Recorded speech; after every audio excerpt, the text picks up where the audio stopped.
The first thing I saw when Kendall Reed arrived was not her face. It was the legal folder pressed against her chest, wrapped in a plastic grocery bag, dripping rainwater onto the porch boards. Behind her, the mountain storm slammed against the cabin roof hard enough to shake pine needles from the gutters.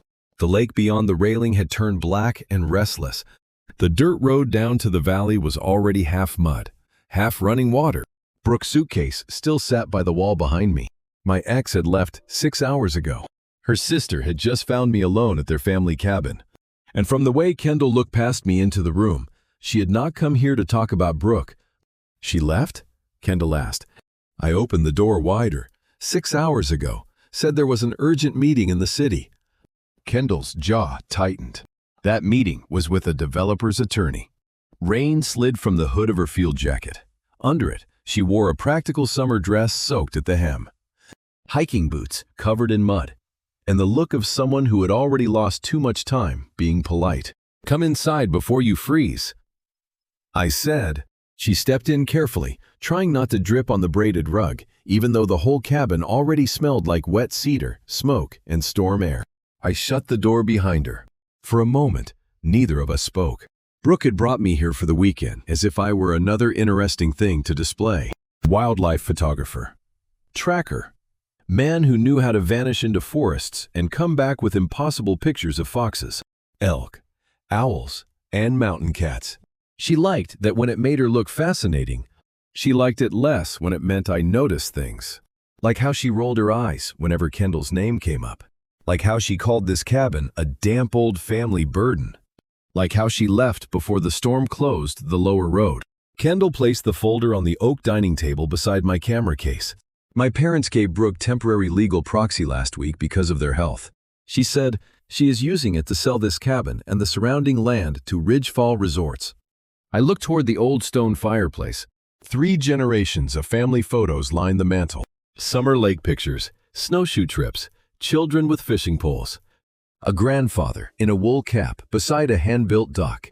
2 little girls on the porch steps, one with a gap-tooth smile, one holding a jar of fireflies. Kendall followed my gaze. This place is not just a cabin, she said. It is 300 acres. Forest, lake access, old trails, and the southern ridge. What does the resort want? The ridge and the lake access. Without that acreage, their luxury lodge permit fails. There it was. The developer wanted land. Brooke wanted a payout. The resort needed a clean boundary map. And Kendall was standing in front of me because the boundary was not clean. She unwrapped the folder and pulled out an old hand-drawn survey map, yellowed at the edges and protected in a clear sleeve. There is a 1928 stone marker somewhere on the southern ridge, she said. My grandfather wrote about it in his journals. The county assessor is coming in the morning to verify the boundary. Brooke told him the marker was lost, and if he can't verify it, the default state boundary cuts the property short. Kendall touched the faded ink line on the map. Ridgefall gets the layout they need, unless Brooke signs a different concession. But if we prove the original marker still exists, the land remains intact, and the sale cannot move forward without full family consent. I looked out the window. The rain was coming down harder. Why not hire a survey team? I tried. The storm closed the lower road. No one can get up here until Monday. Call the county and delay? Brooke's attorney pushed the inspection earlier. They claim the weather is damaging the access road, and the developer needs preliminary filing before the land use meeting. Police? No crime yet. Brooke has proxy. The sale is immoral, not illegal, unless I can prove the boundary issue before they file. 2 traps. The storm trapped us on the mountain. The legal clock trapped her on paper. And my reason for being involved was suddenly practical. Not romantic. Not dramatic, not complicated. I was already here. I had field gear, satellite GPS, topographic maps, camera equipment, and the skills Kendall did not have time to hire. She looked at my waterproof camera case. You track animals in mountain weather, she said. You read terrain. You can find old marks most people would walk past. I can try. Her eyes met mine. Would it be wrong if I chose you to help me find it? The sentence landed carefully, not as a confession, not as betrayal, a request. She was choosing my skill, not me, over her sister. And still, I understood the weight behind it. Brooke had left me here like I did not matter. Kendall was asking me to matter for one very specific reason. No, I said, it would not be wrong. For the first time since she stepped inside, her shoulders lowered a little. I took a wool blanket from the mudroom hook and handed it to her. Warm up. Then we planned. She wrapped it around herself while I fed 2 split logs into the wood stove. Fire crawled along black iron. Wind pushed rain against the windows. The cabin groaned as if it had heard too many family arguments and was tired of all of them. At the table, Kendall spread out the old map, her grandfather's journal pages, a county deed copy, and 2 printed emails from Brooke's attorney. I brought out my rugged topographic tablet, a grease pencil, my satellite GPS unit, a headlamp, a field compass, a waterproof map case, and a portable printer. Kendall watched every item appear. You really carry all that? I was supposed to photograph mountain foxes at dawn. In this storm? I said supposed to. Foxes are smarter than people. That almost made her smile. Almost. I studied the 1928 map. The surveyor had marked the line from the old dock to a split oak, then up toward a granite shelf near a seasonal stream. The oak would be long gone. The stream might have shifted. The marker could be buried under a century of moss, needles, and runoff. But stone did not vanish easily. People just stopped knowing how to see it. If the marker exists, I said, it will be on high ground, not in the ravine. Surveyors did not haul granite into flood channels unless they hated themselves. Kendall leaned closer, careful not to let the wet sleeve of her jacket touch the papers. My grandfather wrote, "White vein above the water bend." I thought that meant a white tree root. More likely, quartz. I zoomed in on the topographic layer. There is a granite shelf 3 miles south-southwest. A secondary drainage stream bends around it. That could be it? It is our best target. She studied the route. Her face changed as the distance became real. 3 miles through storm-damaged forest was not a walk. It was mud, deadfall, flooded gullies, slick stone, and bad visibility. You can still say no, she said. I know. I mean it. Brooke treated you badly. You don't owe my family anything. I looked at the family photos on the mantel. Then, back to the map. I don't owe Brooke anything, I said. But this land is being taken through pressure and timing. I dislike both. Kendall's fingers rested on the journal page. The paper trembled once under her touch. Then she flattened it. Thank you. Don't thank me yet. We need proof that can survive an attorney. What counts as proof? GPS coordinates, high-resolution photographs, visible inscription, surrounding terrain markers, raw metadata, and a clean chain of documentation. If the assessor accepts professional field documentation, we send it before his filing deadline. Kendall nodded, already reaching for a pen. That mattered. She was not waiting to be saved. She was working. For 2 hours, we built the route. Kendall decoded the journal notes. I translated them into terrain. She found mentions of a white quartz line, an old logging cut, and water speaking under stone. I marked drainage channels and unstable slopes. Every few minutes, she reached for the mug of coffee I had set near her elbow. She never asked for it. I never pointed out that I noticed when her hand stopped shaking. At 10, the power flickered twice and died. The cabin dropped into firelight. Kendall looked toward the dark windows. I used to love this place during outages, she said. Granddad would light oil lamps and tell us the cabin was older than every storm that tried to scare it. I lit 2 lanterns from my gear bag. Sounds like he knew how to keep children from panicking. He knew how to make work feel like belonging. She turned a page in the journal. When he died, Brooke stopped coming. I kept telling myself she just grieved differently. But maybe she only loved this place when someone else maintained it. The fire popped. A small coal struck the stove glass and faded. I did not defend Brooke. Kendall did not need polite lies. At 10:40, I closed the map case. You need sleep. I can keep going. You can stay awake. That is different. Her mouth tightened. If I miss something, you already found the clues. My job is to use them. She looked at the route one more time, then at me. You're sure? No, I'm prepared. That is better. A quiet breath escaped her. I pointed down the hall. Take the bedroom. I'll use the couch. You don't have to give up the room. You arrived soaked through, and we leave before dawn. That is not a debate. A little of her city polish returned as she arched a brow. You always give orders like that? Only when hypothermia is being dramatic. This time, she smiled. Small, brief, worth the storm. At 3:14 in the morning, my satellite phone buzzed on the floor beside the couch. I woke instantly. The message was from Alonzo Watson, the county assessor. Storm damage worse than expected. Moving boundary review to 800 to avoid second front. If marker proof not filed by then, I have to use default line. Brooks' attorney is pushing hard. I sat up. The cabin was black, except for low embers in the stove. The timeline had collapsed. We did not have until evening. We had less than 5 hours. I knocked once on the bedroom door. Kendall. The door opened almost immediately.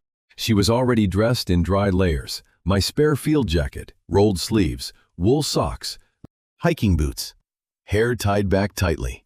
She looked at my face. Deadline, move. 8. She inhaled once, then nodded. Show me the revised route. No panic. No wasted words. Just motion. That was the moment I stopped thinking of her as Brooks' sister. Kendall Reed was the person still standing when every easy exit had closed. By 3:45, we were in the woods. The headlamp beam cut through rain and mist, turning every branch silver. Mud swallowed our boots to the ankle. Water ran down the trail in narrow brown streams. The storm had ripped loose pine limbs and scattered them like traps across the old logging path. I took the lead with a machete and a walking staff. Kendall followed exactly where I stepped. Not too close, not too far. When I raised a fist, she stopped. When I pointed left, she shifted. When we reached the first washout, she crouched beside me and studied the bank. Too soft, she said before I did. I glanced back. She touched the mud with 2 fingers. The edge is undercut. If we step there, it collapses. Good read. My grandfather used to make us check creek banks before crossing. Useful man. The best. We moved upstream until I found a granite crossing under the rushing water. I tested each step with the staff, then turned and offered my hand. Kendall took it without hesitation. Her grip was cold and firm. I pulled her across in one controlled motion and released her the second both boots hit solid ground. Still with me? I asked. She looked ahead into the dark trees. Keep moving. By 5:30, the rain eased into a fine, miserable mist. By 6:10, the forest began to lighten. The world turned gray around us. Black trunks, pale rock, silver water, green moss glowing faintly under the headlamp beam.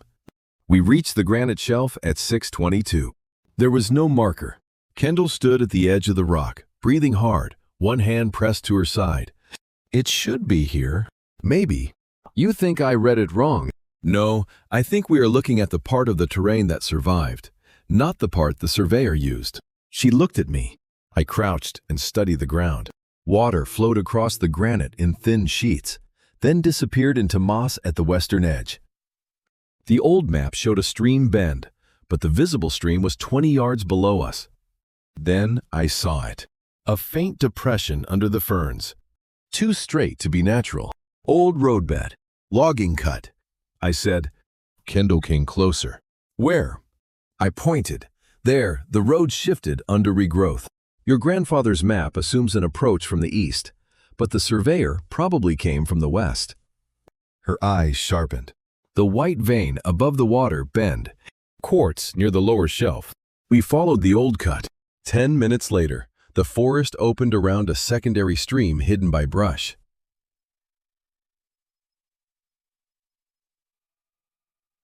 The water bent sharply around a slab of pale stone streaked with white quartz. Kendall stopped.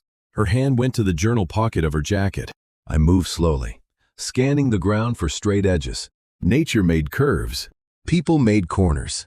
At the base of the quartz slab, half buried beneath moss and wet pine needles, was a square block of cut granite. A cross had been chiseled into the top. Faint letters curved beneath it. C. M. 1928. "Kendall?" I said quietly.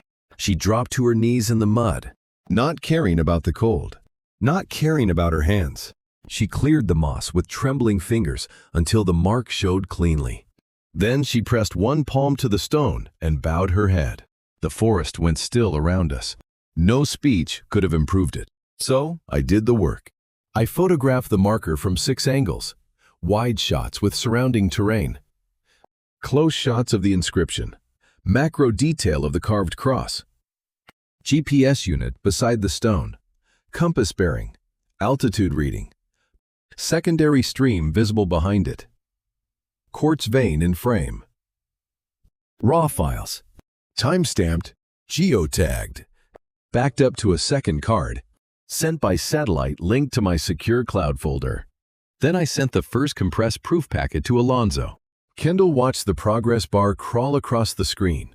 1%, 8, 17. The satellite signal flickers. She closed her eyes, but did not speak. At 63%, the wind shifted.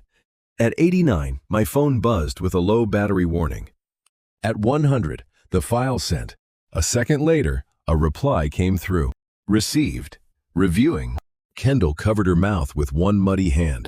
I packed the camera. We still need to get back. She stood slowly. Mud streaked her knees and sleeves, but her eyes were bright now. The marker existed. The past had answered.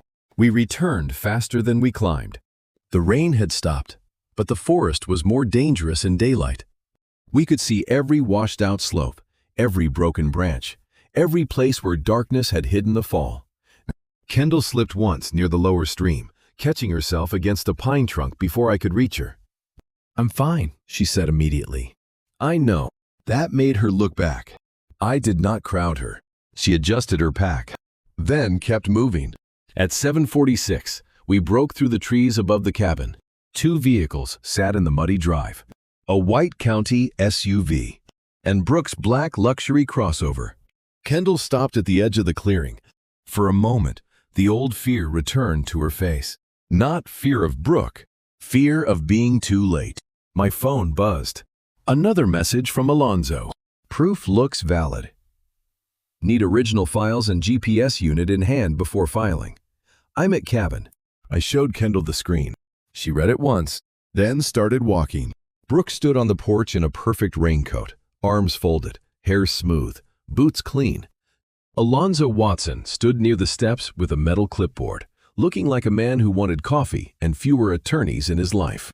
Brooke saw us and recoiled slightly. "Kendall, you look ridiculous." Kendall climbed the porch steps without answering her. I followed with the camera still strapped to my chest and the GPS unit in my hand. Alonzo stepped forward. "You found something?" Kendall looked at me. Not for permission, for the handoff.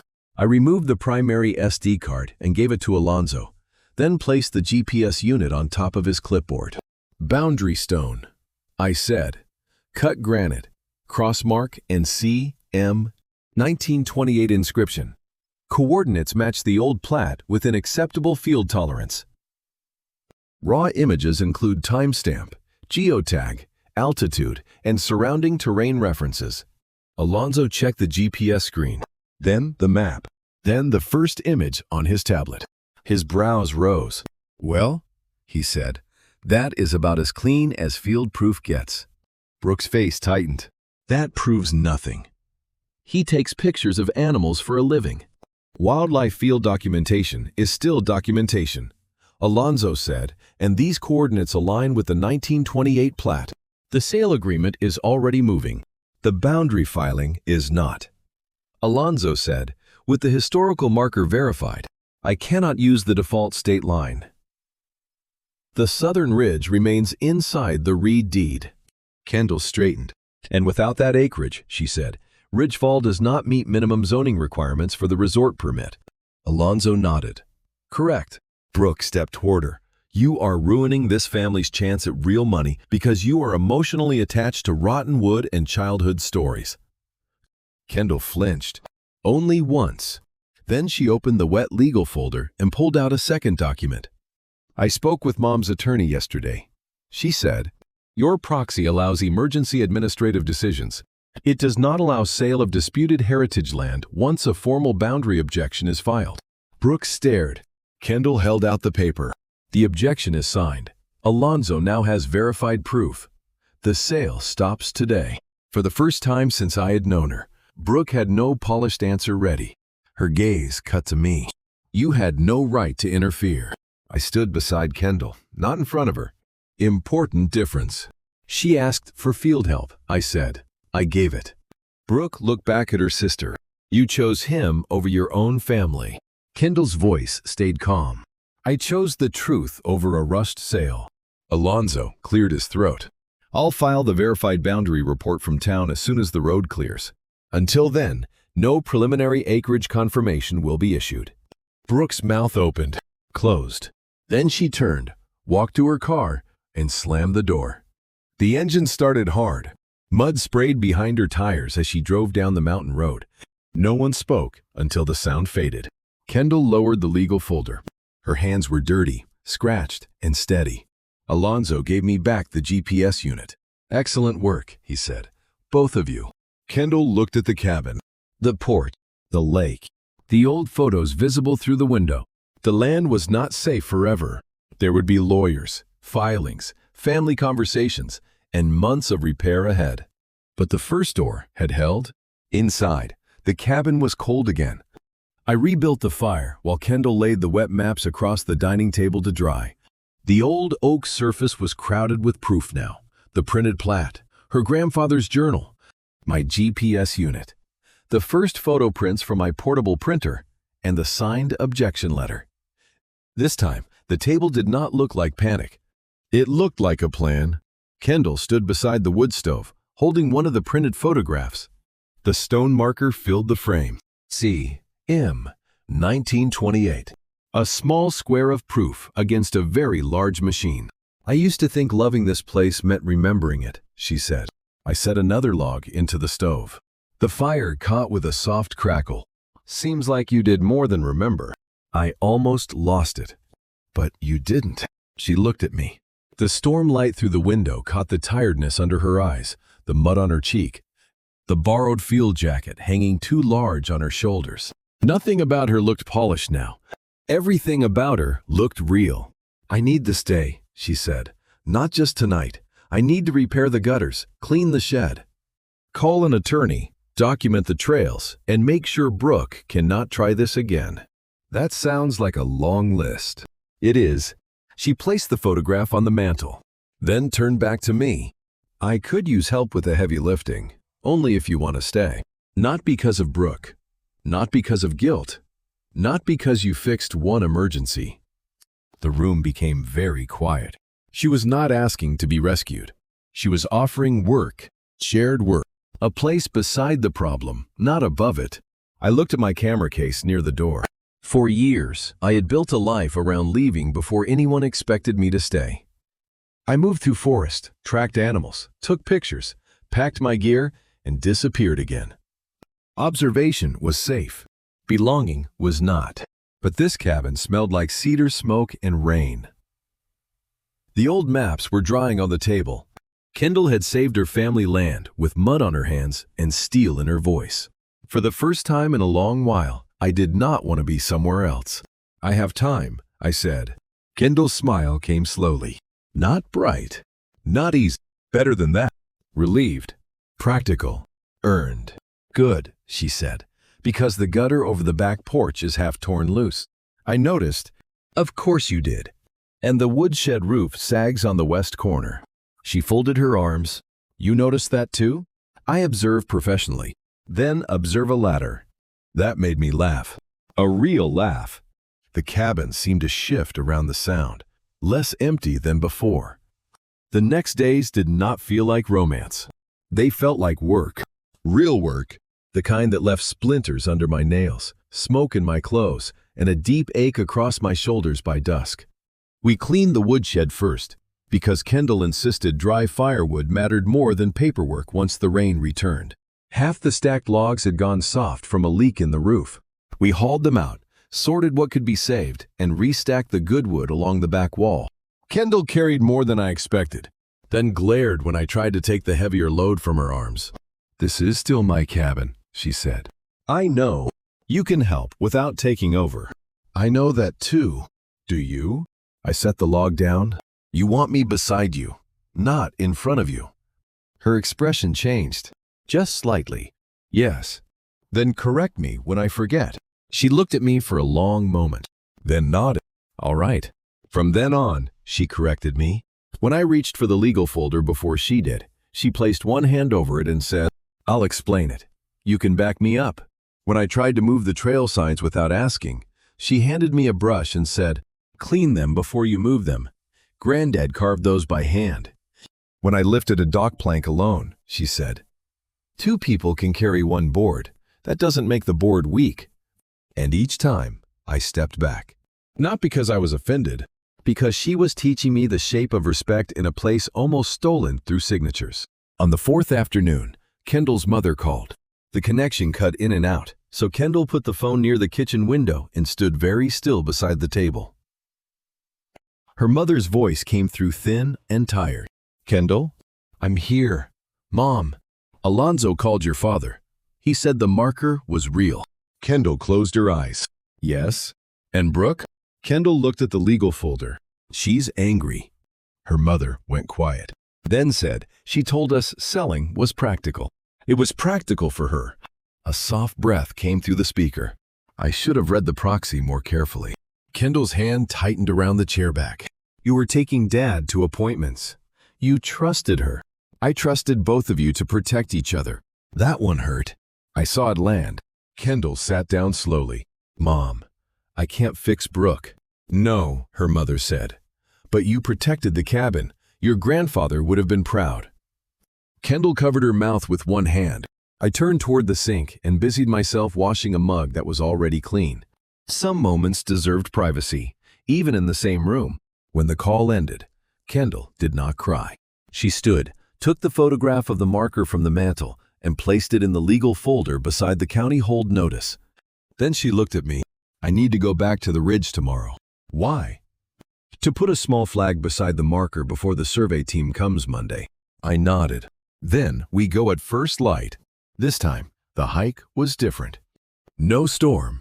No race against the deadline. No fear that every minute might erase a century of family history.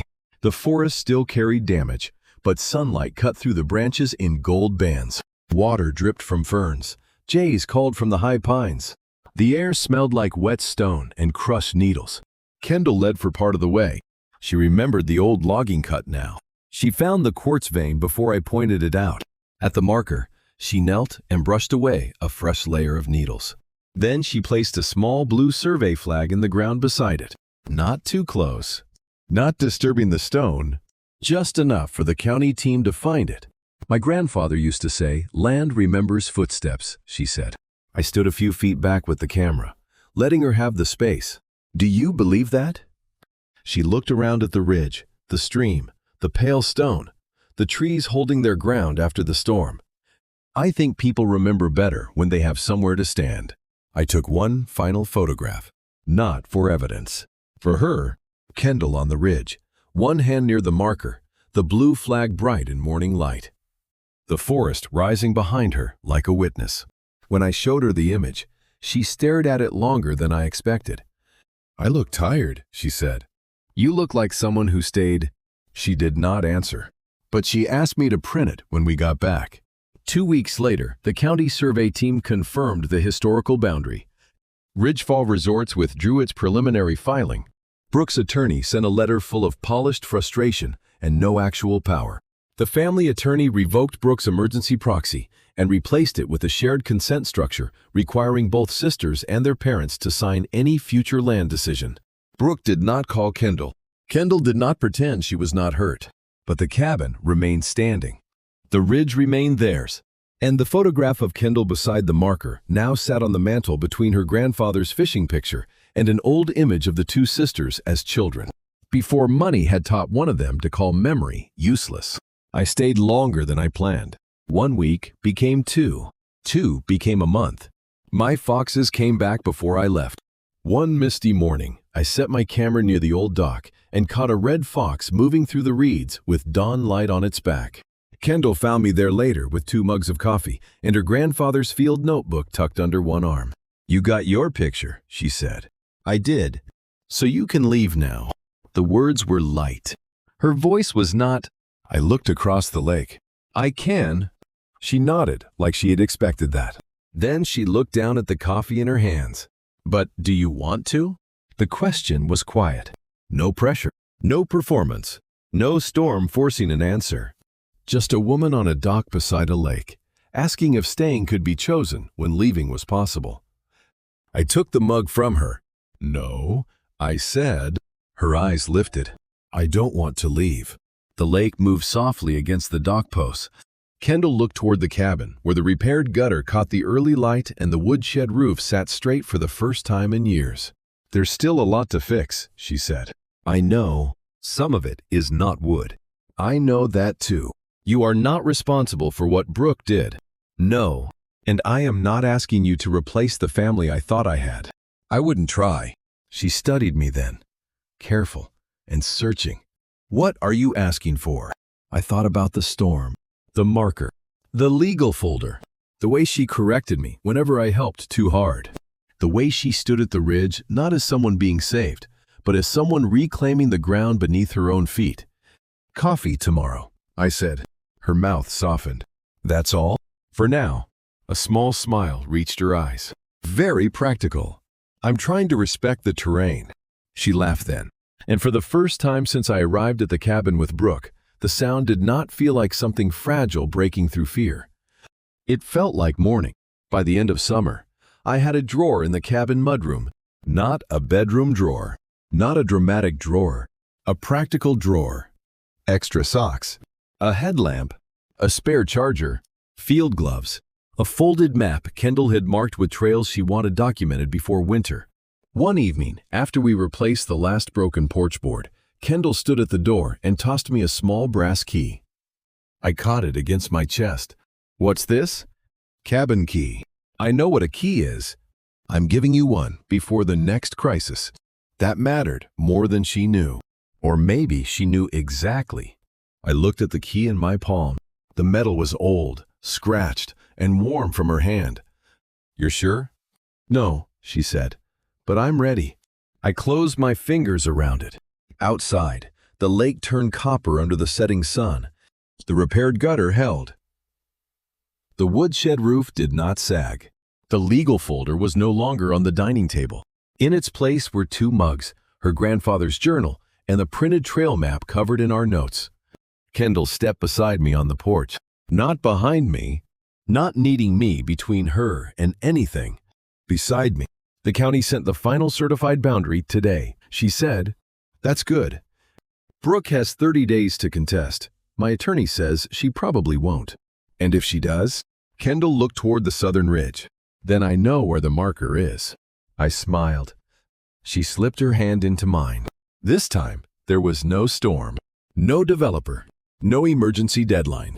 Only the old cabin, the lake, the ridge, and the quiet choice to remain after the crisis had passed.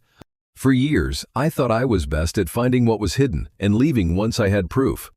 But Kendall taught me some things were not found to be photographed and abandoned. Some things were found so they could be protected. Some places were worth returning to. And some people did not ask you to save them. They asked you to stand beside them while they saved what mattered. The end.